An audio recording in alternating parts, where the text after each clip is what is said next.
은퇴 후 혼자 살던 63 교장 선생님이 황혼의 나이에 겪은 충격적인 사랑 이야기가 화제가 되고 있습니다. 외로움을 달래기 위해 찾은 돌싱 모임에서 만난 두 여인과의 감정선이 예상치 못한 파국과 반전으로 이어졌다고 하는데요. 첫사랑의 동생을 만나 설렘을 느꼈지만 그녀가 자신의 이복 여동생이라는 충격적인 진실이 밝혀지며 모든 것이 무너져 내렸다고 합니다. 하지만 이 비극적인 운명 속에서도 진정한 가족의 의미를 찾고 새로운 사랑의 길을 걸어가게 된 한 남자의 이야기는 우리에게 깊은 울림과 감동을 전하고 있습니다. 과연 황혼의 나이에 찾아온 이 잔인한 운명의 장난 속에서 그는 어떤 선택을 했을까요? 지금부터 여러분께 그 특별하고도 가슴 아픈 이야기를 전해드리겠습니다. 여기서 잠깐 더 많은 이야기와 재미있는 콘텐츠를 놓치지 않으시려면 지금 바로 구독과 알림 설정을 해주세요. 여러분의 관심이 저희 채널에게 큰 힘이 됩니다. 아침 6시 알람 소리는 여전히 같은 시간에 울렸습니다. 하지만 오성우는 더 이상 서둘러 일어날 필요가 없었죠. 38년 동안 아이들을 가르쳤던 교단에서 내려온 지 벌써 석 달째였습니다. 정년퇴직이라는 단어는 어쩐지 묵직하게 가슴을 눌렀어요. 거실 한쪽 벽에 걸린 교장 재직 시절의 단체 사진을 물끄러미 바라보며 성우는 쓸쓸한 미소를 지었습니다. 이제 정말 끝이구나. 혼잣말이 텅 빈 32평 아파트에 울려 퍼졌죠. 아내와 이혼한 지도 5년째. 딸 둘은 이미 시집가서 각자의 삶을 살고 있었습니다. 명절 때나 잠깐 얼굴을 비추는 게 전부였어요. 혼자 차려 먹는 아침 식사는 참 쓸쓸했습니다. 된장찌개 한 그릇과 계란 프라이, 김치 몇 점이 전부인 밥상 앞에서 성우는 텔레비전을 켜두고 밥을 먹었죠. 이렇게 살다가 끝나는 건가? 숟가락을 내려놓고 한숨을 쉬던 그때 휴대폰이 울렸습니다. 대학 동창 정태의 전화였죠. 야, 성우야. 뭐 하고 있어? 혹시 오늘 저녁에 시간 있냐? 시간이야 남아돌지. 왜? 우리 돌싱 모임에 한번 나와볼래? 다들 너랑 비슷한 처지야. 퇴직하고 혼자 사는 사람들 모임인데 생각보다 재밌어. 성우는 잠시 망설였습니다. 63세 나이에 새로운 만남이라니. 하지만 이대로 집에만 있다가는 정말 우울증에 걸릴 것 같았죠.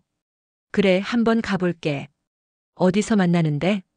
저녁 7시 강남역 근처의 한 카페에 도착한 성우는 긴장된 마음으로 문을 열었습니다. 테이블에는 이미 10명 남짓한 사람들이 모여 있었어요. 정태가 손을 흔들며 반겼죠. 여기야, 여기. 얘들아, 내 친구 성우다. 방금 교장 선생님 퇴직했어. 따뜻한 환영 인사가 이어졌습니다. 다들 비슷한 나이대, 비슷한 처지의 사람들이었어요. 이혼했거나 사별했거나 아무튼 혼자였죠. 처음엔 어색했지만 한두 잔 커피를 마시며 이야기를 나누다 보니 어느새 마음이 풀렸습니다. 그때였어요. 카페 문이 열리며 두 명의 여인이 들어왔습니다. 한 사람은 단정한 회색 코트를 입고 품위 있게 걸어 들어왔고 다른 한 사람은 베이지색 스웨터의 편안한 차림이었죠. 어머, 늦어서 미안해요. 차가 막혀서. 앞서 들어온 여인이 말했습니다. 그녀의 목소리는 맑고 단호했어요. 정태가 일어나 소개했죠. 장윤희 씨야. 우리 모임의 터줏대감이지. 그리고 저기는 백민정 씨. 최근에 합류하신 분이야. 윤희가 성우를 보더니 살짝 미소 지었습니다. 처음 뵙겠어요. 장윤희입니다. 아, 네. 오성우라고 합니다. 민정도 수줍게 인사했어요. 그녀의 눈은 어딘가 슬픈 빛을 머금고 있었습니다. 백민정이에요. 반가워요. 그날 밤 성우는 오랜만에 마음이 설렜습니다. 두 여인은 전혀 다른 매력을 지니고 있었어요. 윤희는 자신감 넘치고 활발했고 민정은 조용하지만 따뜻한 사람이었죠. 돌싱 모임이 이렇게 즐거울 줄은 몰랐습니다. 집으로 돌아오는 길 성우는 거울에 비친 자신의 모습을 보며 쓴웃음을 지었어요. 머리는 성성했지만 아직 마음만은 청춘인가 봅니다. 63세 나이에도 가슴이 두근거릴 수 있다는 게 신기했죠. 그날 밤 성우는 오랜만에 편안하게 잠들었습니다. 내일이 기다려지는 건 정말 오랜만이었어요. 황혼의 나이에 찾아온 이 설렘이 어떤 결과를 가져올지는 아무도 몰랐죠. 하지만 적어도 지금 이 순간만큼은 성호는 다시 살아있음을 느꼈습니다. 가을이 깊어가던 10월의 어느 주말, 돌싱 모임에서는 단풍 구경을 가기로 했습니다. 북한산 둘레길을 따라 걸으며 가을 정취를 만끽하자는 정태의 제안이었죠. 성호는 새벽부터 준비를 했어요. 오랜만에 나들이라 마치 소풍 가는 아이처럼 들떴습니다. 이 나이에 뭘 이렇게 설레하나. 혼잣말을 하면서도 거울 앞에서 옷을 이리저리 맞춰보는 자신이 우스웠죠. 결국 깔끔한 등산복에 모자까지 쓰고 집을 나섰습니다. 약속 장소에 도착하니 벌써 여러 명이 모여 있었어요. 그 중에서도 윤희와 민정의 모습이 제일 먼저 눈에 들어왔습니다. 윤희는 검은색 등산복에 붉은 스카프를 멋스럽게 두르고 있었고 민정은 파스텔톤 점퍼를 입고 있었죠. 오성호 씨 일찍 오셨네요. 윤희가 먼저 인사했습니다. 그녀의 밝은 미소에 성호도 덩달아 기분이 좋아졌어요. 날씨가 좋아서요. 윤희 씨도 일찍 오셨군요. 전 산책하는 걸 좋아해서 일찍 나왔어요. 아침 공기가 참 좋더라고요. 민정도 다가와 조용히 인사했습니다. 안녕하세요, 성호 씨. 오늘 날씨가 정말 좋네요. 그녀의 목소리는 여전히 부드러웠어요. 뭔가 마음을 편안하게 만드는 힘이 있었죠. 둘레길을 걷는 동안 자연스럽게 성호는 두 여인 사이를 오가며 이야기를 나눴습니다. 윤희는 활발하게 주변 풍경을 설명하며 분위기를 주도했어요. 저기 보세요. 단풍이 정말 예쁘게 들었네요. 작년엔 이맘때쯤 비가 많이 와서 제대로 구경을 못했는데. 윤희 씨는 자주 오시나 봐요? 네, 혼자 있으면 답답해서 자주 걸어요. 운동도 되고 기분 전환도 되고요. 한편 민정은 조용히 걸으며 가끔씩 나뭇잎을 주워들거나 하늘을 올려다봤습니다. 성우가 다가가자 수줍게 웃으며 말했죠. 가을이 되면 언니 생각이 많이 나요. 어릴 때 언니랑 자주 단풍 구경 갔거든요. 언니분이 계시는군요. 자주 만나세요? 아니요. 언니는 이미 오래전에. 민정의 눈가에 슬픔이 스쳤습니다. 성우는 괜히 미안한 마음이 들었어요. 죄송해요. 제가 괜한 질문을. 괜찮아요. 이제는 추억으로 남았으니까요. 점심시간이 되자 일행은 둘레길 중간에 있는 작은 식당에 들어갔습니다. 자리를 잡는데 공교롭게도 성호 양옆으로 윤희와 민정이 앉게 됐죠. 정태가 장난스럽게 웃으며 말했어요. 야, 성호 넌 좋겠다. 양옆에 미인들 두고 밥 먹으니. 뭔 소리야. 다들 그만 놀려. 하지만 내심 성호도 기분이 묘했습니다. 식사하는 동안 두 여인의 서로 다른 매력이 더욱 도드라졌죠. 윤희는 적극적으로 반찬을 덜어주며 챙겨줬고 민정은 성호가 물을 찾을 때마다 조용히 따라줬어요. 식사 후 다시 길을 걷는데 윤희가 성호에게 말했습니다. 성호 씨, 다음 주에 시간 있으시면 영화 보러 가실래요? 최근에 나온 영화 중에 볼만한 게 있더라고요. 그 순간 민정의 표정이 살짝 굳어지는 걸 성호는 놓치지 않았습니다. 하지만 곧 아무렇지 않은 듯 미소 지으며 말했죠. 좋은 영화 고르셨나 봐요. 무슨 영화인데요? 멜로 영화예요. 가을날의 연서라고. 성호는 난처했습니다. 분명 윤희의 제안은 단둘이 만나자는 의미였어요. 하지만 민정 앞에서 대답하기가 망설여졌죠. 글쎄요. 다음 주 일정을 확인해 봐야. 분위기가 어색해지려는 찰나 정태가 끼어들었습니다. 아니, 영화 좋으면 다 같이 보러 가지 뭐. 나도 오랜만에 영화관 가고 싶은데. 덕분에 분위기는 다시 화기애애해졌지만 성호는 두 여인 사이에서 미묘한 긴장감을 느낄 수 있었어요. 황혼의 나이에도 삼각관계라는 게 있을 수 있구나 하는 생각에 쓴웃음이 났습니다.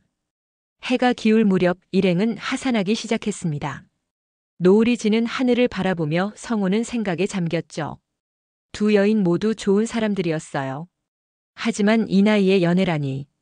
게다가 두 사람 사이에서 줄타기를 하는 건 더더욱 부담스러웠습니다. 주차장에 도착해 헤어질 때 윤희가 성호에게 다가왔어요. 오늘 즐거웠어요. 다음에 또 봐요. 네, 저도 좋았습니다. 민정도 작별 인사를 했죠. 조심해서 들어가세요. 오늘 수고하셨어요. 집으로 돌아오는 길 성호는 복잡한 심경이었습니다. 외로웠던 일상에 찾아온 두 개의 빛. 하지만 그 빛들 사이에서 자신은 어떤 선택을 해야 할까요? 나이 63세 이런 고민을 하게 될 줄은 꿈에도 몰랐습니다. 며칠 후 성우는 윤희와 단둘이 영화를 보러 갔습니다. 가을날의 연서는 황혼의 로맨스를 다룬 영화였죠. 어두운 극장 안에서 나란히 앉아 스크린을 바라보는 동안 성우는 묘한 긴장감을 느꼈어요. 가끔 윤희의 손이 팝콘을 집으려다 자신의 손과 닿을 때면 전기가 통하는 것 같았습니다. 영화가 끝나고 근처 카페에 들어간 두 사람은 커피를 마시며 이야기를 나눴어요. 영화 어떠셨어요? 저는 참 마음에 들더라고요. 윤희가 먼저 말을 꺼냈습니다. 성우는 커피잔을 만지작거리며 대답했죠. 네, 좋았어요. 나이 들어서도 사랑할 수 있다는 게 위로가 되더군요. 맞아요. 우리 나이에도 설렘이라는 게 있을 수 있죠. 윤희의 눈빛이 의미심장했습니다. 성우는 괜히 기침을 하며 시선을 피했어요. 윤희 씨는 혼자 되신 지 오래되셨나요? 7년째예요. 이혼하고 나서 한동안은 정말 힘들었어요. 하지만 이제는 익숙해졌죠. 그렇군요. 저도 5년째인데 아직도 가끔은 외롭더라고요. 두 사람은 서로의 아픔을 공유하며 점점 가까워졌습니다. 하지만 성우의 마음 한구석에는 여전히 민정의 모습이 남아 있었죠. 다음 날 돌싱 모임 단체 채팅방에 정태가 메시지를 보냈습니다. 이번 주말에 우리 집에서 바비큐 파티 어때요? 날씨도 좋고 마당도 넓으니까요. 여러 사람이 참석 의사를 밝혔고 성우도 가기로 했어요. 그런데 민정의 답변이 눈에 띄었습니다. 저는 이번엔 못 갈 것 같아요. 개인적인 일이 있어서요. 왠지 모르게 성우는 민정이 자신과 윤희의 관계 때문에 불참하는 게 아닐까 하는 생각이 들었습니다. 주말이 되어 정태의 집에 모인 사람들은 즐겁게 바비큐를 즐겼어요. 하지만 성우는 내내 민정의 빈자리가 신경 쓰였죠. 파티가 한창일 때 정태가 성우를 불러 따로 이야기했습니다. 야, 너 요즘 윤희랑 자주 만나더라. 그냥 몇 번 봤어. 조심해. 윤희는 내 전처야. 성우는 깜짝 놀랐습니다. 뭐? 내 전처라고? 그래. 성격 차이로 갈라섰지만 그래도 한때는 부부였으니까. 너무 가까워지면 우리 사이도 어색해질 수 있어. 미안. 몰랐어. 그런데 왜 진작 말 안 했어? 뭐 다 지난 일이니까. 그보다 민정이는 어때? 걔도 너한테 관심 있는 것 같던데. 성우는 정태의 말에 더욱 혼란스러워졌습니다. 그날 밤 집으로 돌아온 성우는 오래된 앨범을 꺼내 들었어요. 대학 시절 사진들을 하나하나 넘기다가 한 장의 사진 앞에서 멈췄습니다. 젊은 시절의 자신과 한 여학생이 함께 찍은 사진이었죠. 백희경. 성우의 첫사랑이었습니다. 40여 년 전 서로 사랑했지만 집안의 반대로 헤어져야 했던 여인이었어요. 희경아, 넌 지금 어디서 뭘 하고 있을까? 그때 휴대폰이 울렸습니다. 민정이었어요. 성우 씨, 안녕하세요. 혹시 지금 통화 가능하세요? 네, 괜찮아요. 무슨 일이세요? 사실 오늘 파티에 못 간 게 죄송해서요. 그리고 드릴 말씀이 있어서. 무슨 말씀이신지? 저희 언니 이야기 하셨잖아요. 사실 제 언니가 백희경이에요. 성우는 순간 숨이 멎는 것 같았습니다. 설마 그 희경이? 자신의 첫사랑 희경이? 백희경 씨를 아세요? 네. 제 친언니예요. 성우 씨 이야기는 어릴 때부터 많이 들었어요. 언니가 평생 잊지 못한 분이라고. 성우는 마른 침을 삼켰습니다. 세상이 이렇게 좁을 수가. 민정이 희경의 동생이라니. 희경 씨는 지금 어떻게 지내시나요? 전화기 너머로 민정의 한숨소리가 들렸습니다. 언니는 10년 전에 암으로 세상을 떠났어요. 충격이 너무 커서 성우는 한동안 말을 잇지 못했습니다. 첫사랑 희경이 이미 이 세상 사람이 아니라니. 그렇군요. 몰랐습니다. 삼가 고인의 명복을. 고맙습니다. 언니는 돌아가시기 전까지도 성우 씨 이야기를 하셨어요. 그래서 저도 성우 씨를 만났을 때 왠지 모르게 친근감이 들었나 봐요. 전화를 끊고 나서 성우는 한참을 멍하니 앉아 있었습니다. 운명이란 게 정말 있는 걸까요? 40년 만에 첫사랑의 동생을 만나고 그녀에게 묘한 감정을 느끼다니. 창밖으로 보이는 가을밤 하늘에는 별이 총총했어요. 희경이 저 별 중 하나가 되었을까? 성호는 오래된 기억과 새로운 감정 사이에서 흔들리고 있었습니다. 윤희와의 편안한 관계, 그리고 민정에게 느끼는 특별한 끌림. 이 복잡한 감정의 실타래를 어떻게 풀어야 할지 막막하기만 했죠. 민정이 백희경의 동생이라는 사실을 안 뒤로 성호는 며칠 동안 깊은 고민에 빠졌습니다. 첫사랑의 그림자가 현재의 감정을 흔들어 놓았죠. 그러던 어느 날 오후 윤희에게서 전화가 왔어요. 성호 씨, 오늘 저녁에 시간 있으세요? 꼭 드릴 말씀이 있어서요. 네, 괜찮습니다. 어디서 만날까요? 제가 자주 가는 찻집이 있어요. 조용해서 이야기하기 좋아요. 저녁 7시 약속 장소에 도착한 성호는 이미 와 있는 윤희를 발견했습니다. 평소와 달리 윤희의 표정은 진지했어요. 와주셔서 고맙습니다. 차부터 드시죠. 따뜻한 보이차 향이 은은하게 퍼졌습니다. 윤희는 찻잔을 양손으로 감싸며 말을 꺼냈죠. 성호 씨, 요즘 백민정 씨와 자주 연락하시나요? 직선적인 질문에 성호는 당황했습니다. 그건 왜 묻는 거죠? 제가 오지랖이 넓다는 건 알지만 성호 씨가 걱정돼서 그래요. 민정 씨에 대해 제가 아는 게 있거든요. 무슨 이야기인지. 윤희는 잠시 망설이다가 입을 열었어요. 민정 씨가 정태와 과거에 연인 사이였다는 건 아세요? 네. 그게 무슨. 정태가 저와 이혼한 직후에 만났던 사람이 민정 씨예요. 한 1년 정도 사귀었다가 헤어졌죠. 그런데 최근에 정태가 다시 민정 씨에게 접근하고 있어요. 성호는 혼란스러웠습니다. 정태와 민정이 과거의 연인이었다니. 그래서 제가 드리고 싶은 말은요. 민정 씨가 순수해 보여도 복잡한 사연이 있는 사람이라는 거예요. 성호 씨가 상처받는 걸 보고 싶지 않아요. 윤희의 눈빛은 진심 어린 걱정으로 가득했습니다. 하지만 성호는 오히려 반발심이 들었죠. 윤희 씨, 걱정해 주시는 건 고맙지만 제 일은 제가 알아서 하겠습니다. 성호 씨, 그리고 한 가지 묻고 싶은 게 있어요. 정태가 윤희 씨 전 남편이라는 건 언제 말씀해 주실 생각이었나요? 윤희의 얼굴이 당황한 기색을 보였습니다. 그건 중요한 일이 아니라고 생각했어요. 이미 끝난 관계니까요. 하지만 처음부터 알았다면 달랐을 텐데요. 두 사람 사이에 어색한 침묵이 흘렀습니다. 윤희가 먼저 입을 열었어요. 죄송해요. 숨기려던 건 아니었어요. 단지 새로운 시작을 하고 싶었을 뿐이에요. 성호는 한숨을 쉬었습니다. 저도 죄송해요. 괜히 화를 낸 것 같네요. 다만 지금은 너무 복잡해서. 이해해요. 그런데 성호 씨, 한 가지만 더 말씀드려도 될까요? 네, 말씀하세요. 윤희는 성호의 눈을 똑바로 바라보며 말했습니다. 민정 씨가 백희경의 동생이라는 것도 알고 계시죠? 성호는 깜짝 놀랐어요.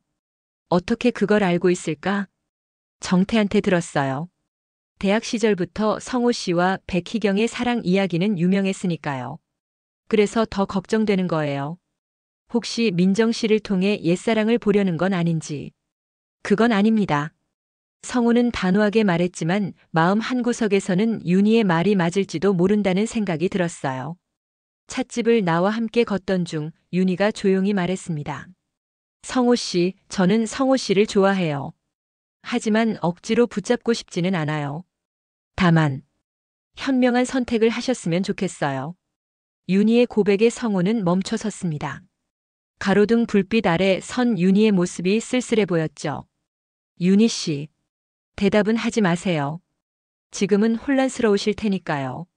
저는 기다릴 수 있어요. 그렇게 말하고 윤희는 먼저 돌아섰습니다. 성호는 그녀의 뒷모습을 바라보며 복잡한 심경에 빠졌어요.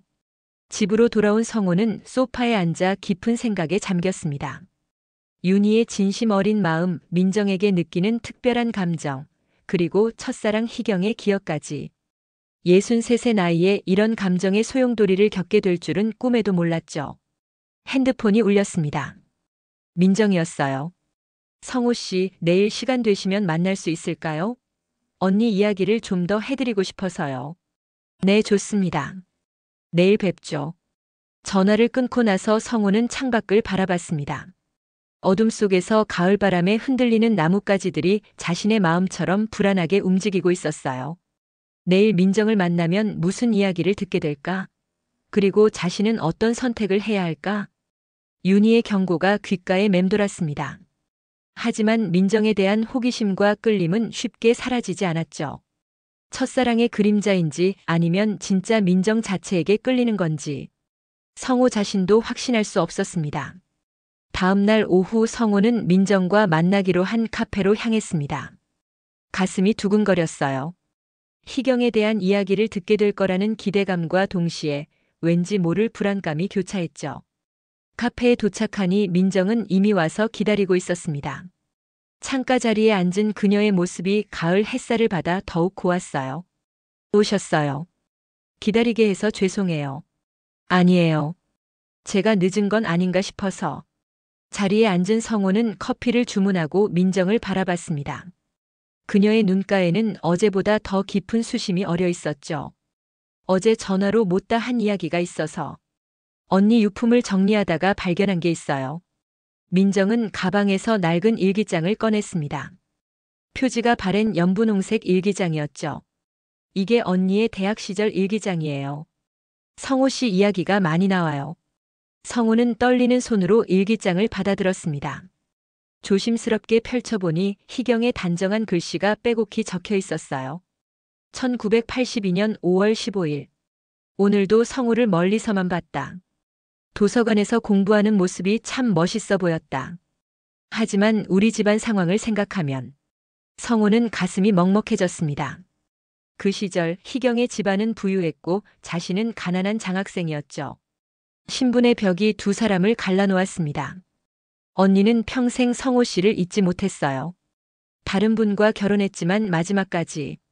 민정의 목소리가 떨렸습니다. 성우도 눈시울이 붉어졌죠.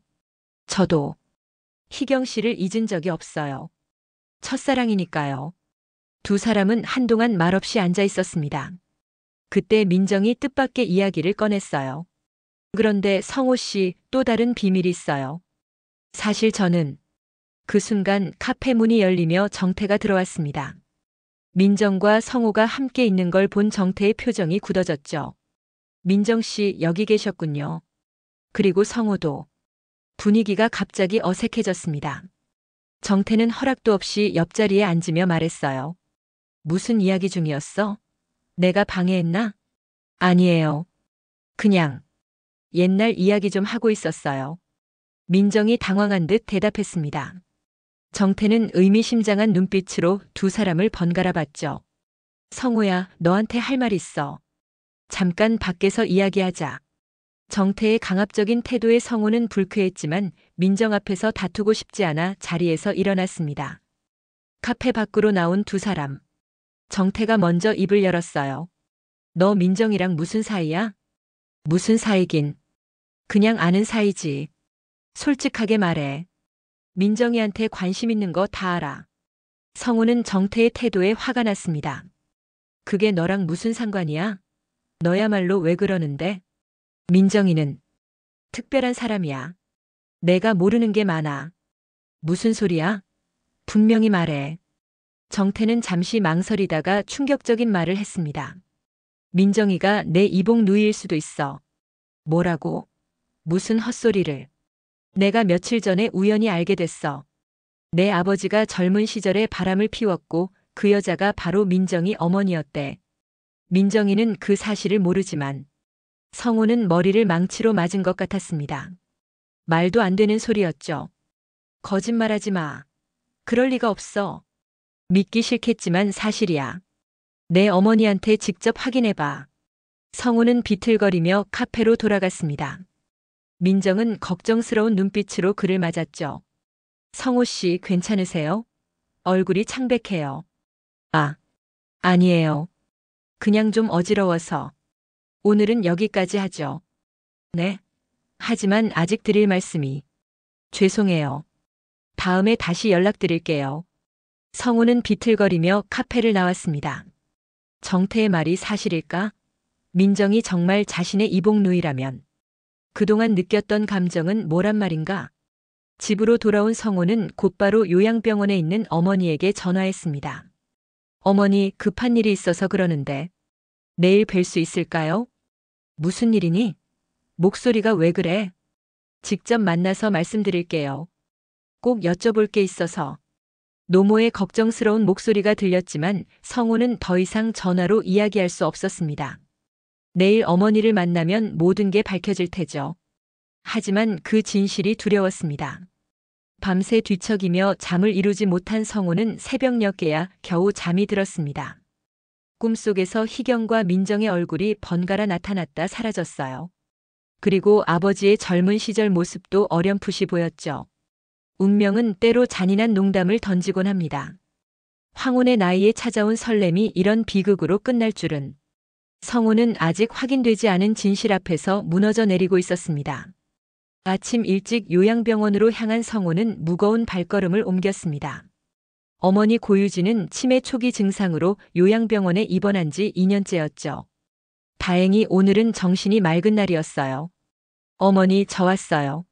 아이고, 우리 아들. 무슨 일로 이렇게 아침부터. 병실 침대에 앉아있던 어머니는 아들의 어두운 표정을 보고 걱정스러워했습니다. 성우는 망설이다가 용기를 내어 물었죠. 어머니, 제가 여쭤볼 게 있어요. 아버지가 혹시 바깥에 다른 여자가 있었나요? 어머니의 얼굴이 순간 굳어졌습니다. 떨리는 손으로 이불을 만지작거리며 한숨을 쉬었어요. 그걸 어떻게 알았니? 성우는 가슴이 철렁 내려앉았습니다.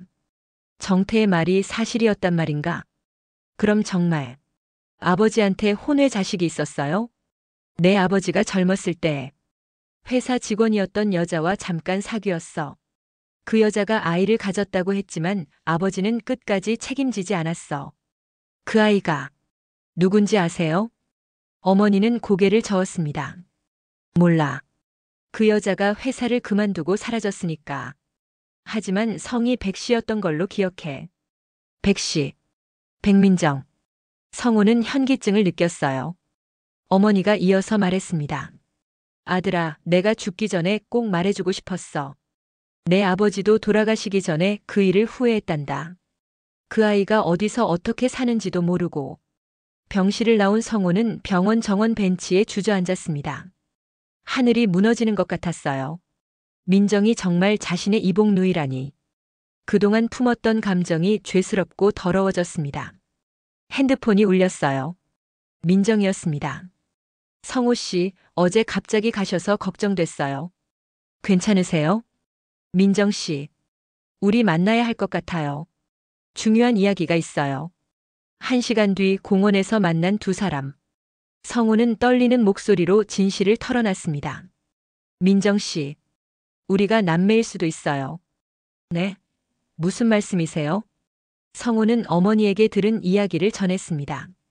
민정의 얼굴이 점점 창백해졌죠. 그럴 리가. 아니에요. 저희 아버지는 일찍 돌아가셨어요. 어머니가 혼자 저희를 키우셨고요. 민정 씨 어머니 성함이 어떻게 되세요? 김은숙이요. 그런데 어머니가 회사 다닐 때 쓰던 이름은 백은숙이었대요. 두 사람은 서로를 바라보며 침묵했습니다. 진실의 무게가 너무 무거웠어요. 유전자 검사를 해봐야 할 것 같아요. 성호의 제안에 민정은 고개를 끄덕였습니다.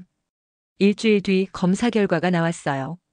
두 사람은 98%의 확률로 이복남매였습니다. 결과지를 손에 든 성우는 눈물을 흘렸습니다. 황혼의 나이에 찾아온 설렘이 이런 비극으로 끝날 줄이야. 성우 씨.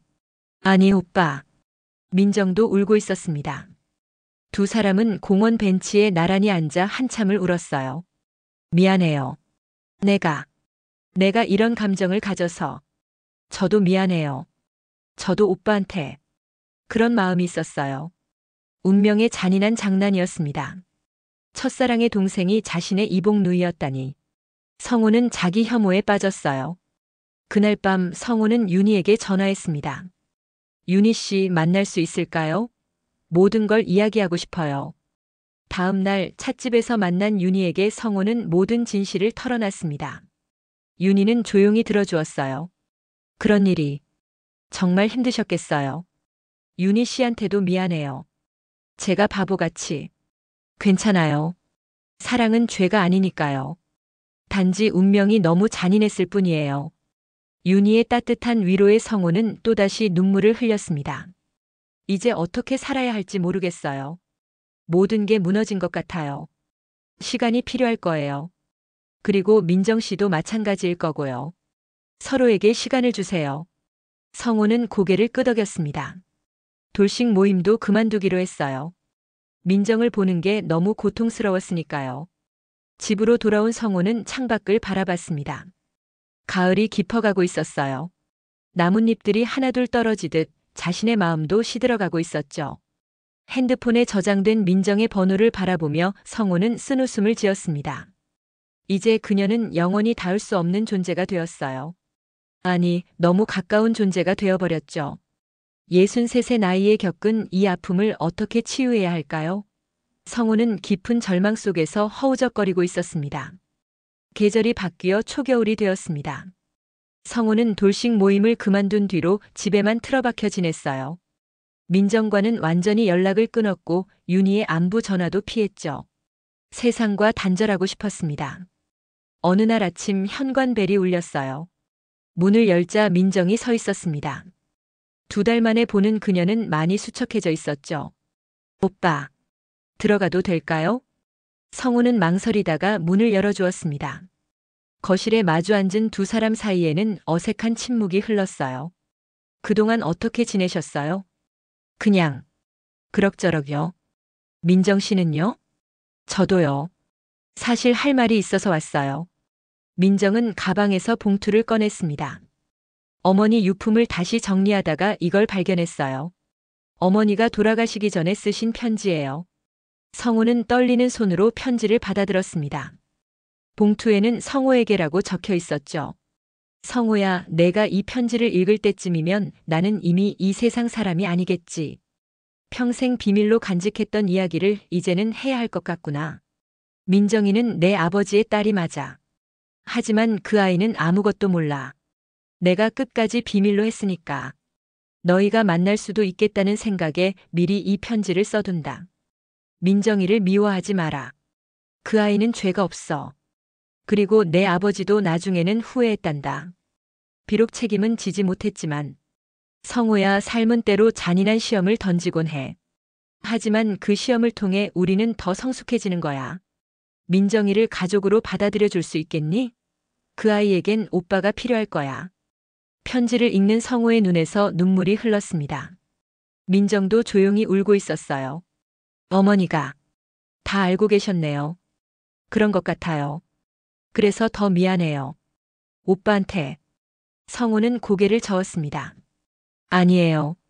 이제 정말 가족이 된 거죠. 비록 우리가 원했던 방식은 아니지만 두 사람은 서로를 바라보며 쓸쓸하게 웃었습니다. 사랑에서 가족애로 그 감정의 전환은 쉽지 않았지만 받아들여야 했어요. 앞으로는 진짜 남매로 지내요. 서로 의지하면서. 네, 오빠. 민정이 돌아간 뒤 성호는 오랜만에 밖으로 나갔습니다. 공원을 걷다가 우연히 정태를 만났어요. 성호야. 오랜만이다. 그동안 어디 있었어? 그냥. 좀 정리할 게 있어서. 정태는 미안한 표정을 지었습니다. 그때 내가 너무 심한 말을 한 것 같아. 미안해. 아니야. 덕분에 진실을 알게 됐으니까. 고맙기도 해. 두 친구는 공원 벤치에 앉아 이야기를 나눴습니다. 정태가 조심스럽게 물었죠. 윤희는 만나고 있어? 아니. 그동안 연락을 피했어. 윤희가 많이 걱정하더라. 한번 만나봐. 좋은 사람이야. 성호는 고개를 끄덕였습니다. 이제는 마음을 정리하고 새로운 시작을 해야 할 때였어요. 그날 저녁 성호는 윤희에게 전화했습니다. 윤희 씨, 오랜만이에요. 그동안 연락 못 드려서 죄송해요. 성호 씨, 걱정했어요. 괜찮으세요? 네, 이제 좀 정리가 됐어요.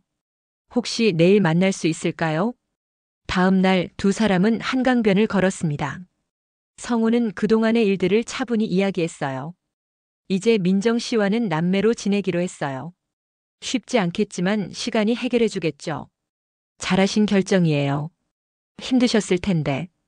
윤희 씨가 많이 도와주셨어요. 고마워요.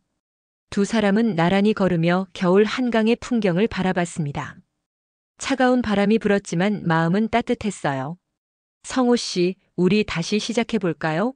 천천히 조금씩. 윤희의 제안에 성호는 잠시 생각하다가 고개를 끄덕였습니다. 네, 그러죠. 이번엔 제대로 해보고 싶어요. 해가 지는 한강변에서 두 사람은 손을 잡았습니다. 상처받은 마음들이 서로를 위로하며 새로운 시작을 준비하고 있었어요. 집으로 돌아온 성호는 책상 서랍에서 희경의 일기장을 꺼냈습니다. 마지막 페이지를 펼쳐보니 희경이 쓴 마지막 문장이 눈에 들어왔죠. 사랑은 때로 이루어지지 않아도 아름답다. 그 자체로 축복이니까. 성호는 일기장을 조용히 덮었습니다. 이제는 과거를 묻고 현재를 살아갈 때였어요. 민정과는 가족으로, 윤희와는 새로운 인연으로. 63세 나이에도 인생은 계속됐습니다. 창밖으로 첫눈이 내리기 시작했어요. 하얀 눈이 세상을 깨끗하게 덮듯이 성호의 마음도 조금씩 치유되어 가고 있었습니다. 겨울이 깊어가던 어느 날 성호는 윤희와 함께 크리스마스 자선음악회에 갔습니다. 두 사람이 다시 만나기 시작한 지 2달째 서로에게 조금씩 익숙해져 가고 있었죠. 음악회 어떠셨어요? 저는 특히 마지막 캐럴 메들리가 좋았어요. 저도요. 오랜만에 마음이 따뜻해지는 걸 느꼈어요. 공연장을 나와 근처 카페에 들른 두 사람. 따뜻한 차를 마시며 이런저런 이야기를 나눴습니다. 그때 성호의 핸드폰이 울렸어요. 민정이었습니다. 오빠, 지금 통화 가능하세요? 응, 무슨 일이야? 어머니 기일이 다음 주잖아요. 혹시 같이 성묘 가실래요? 어머니가 생전에 오빠 이야기를 많이 하셨거든요. 성호는 잠시 망설이다가 대답했습니다. 그래, 같이 가자. 시간 맞춰서 연락할게. 전화를 끊고 나자 윤희가 물었어요. 민정 씨였어요? 네, 어머니 기일에 같이 성묘 가자고 하네요. 잘 됐네요.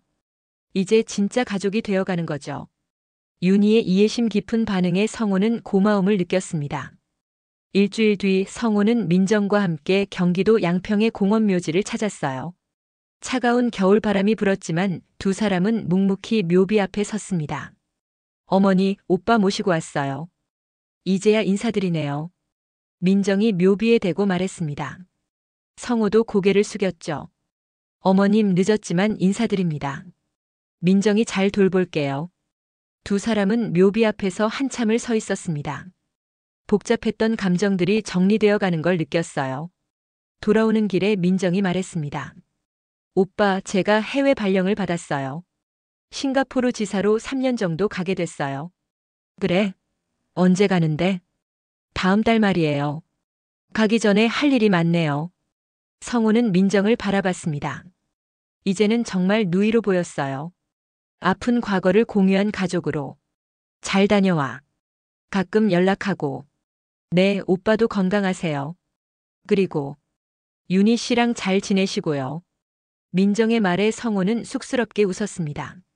한 달 뒤 인천공항. 성호와 윤희는 민정을 배웅하러 나왔어요. 잘 다녀와요. 건강 조심하고. 고마워요, 오빠. 윤희 씨도요. 민정이 출국장으로 들어가는 모습을 보며 성호는 홀가분한 마음이 들었습니다. 이제 각자의 삶을 살아갈 때였어요. 공항을 나와 주차장으로 걸어가며 윤희가 말했습니다. 성호 씨, 우리도 여행 한번 갈까요? 국내든 해외든. 좋죠. 어디로 가고 싶어요? 제주도 어때요? 겨울 바다도 운치 있을 것 같은데. 두 사람은 여행 계획을 세우며 즐겁게 이야기했습니다. 황혼의 나이에 찾아온 새로운 인연이 점점 깊어지고 있었어요. 봄이 오면서 성호는 새로운 취미를 찾았습니다. 윤희와 함께 등산 동호회에 가입했고 주말마다 산을 올랐어요. 건강도 좋아지고 마음도 편안해졌죠.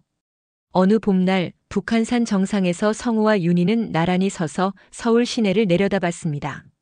저 아래가 다 우리가 살아온 세상이네요. 그러게요. 이렇게 보니 참 작아 보여요. 우리가 고민했던 것들도 저렇게 작은 거였을까요? 성호의 물음에 윤희는 미소 지으며 답했습니다. 그럴지도 몰라요. 하지만 그 작은 고민들이 우리를 여기까지 오게 했죠. 성호는 윤희의 손을 잡았습니다. 따뜻한 봄볕이 두 사람을 감쌌어요. 고마워요, 윤희 씨.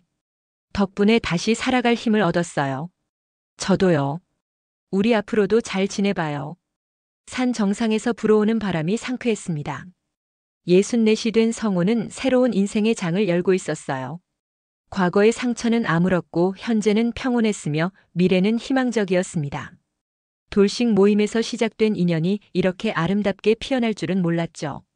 민정과는 진정한 가족이 되었고 윤희와는 인생의 동반자가 되어가고 있었습니다. 며칠 뒤 성호는 민정에게서 메시지를 받았어요. 오빠, 싱가포르 잘 도착했어요. 여기 정말 아름다워요. 나중에 윤희 씨랑 꼭 놀러 오세요. 성호는 미소 지으며 답장을 보냈습니다. 그래, 건강 잘 챙기고. 우리도 잘 지내고 있어.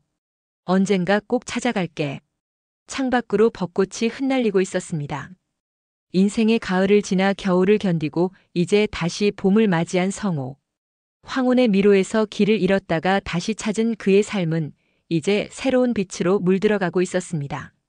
사랑과 이별, 상처와 치유, 그리고 새로운 시작. 인생이란 결국 이런 것들의 연속이 아닐까요? 64의 나이에도 여전히 배우고 성장하며 사랑할 수 있다는 것. 그것이 바로 삶의 아름다움이었습니다.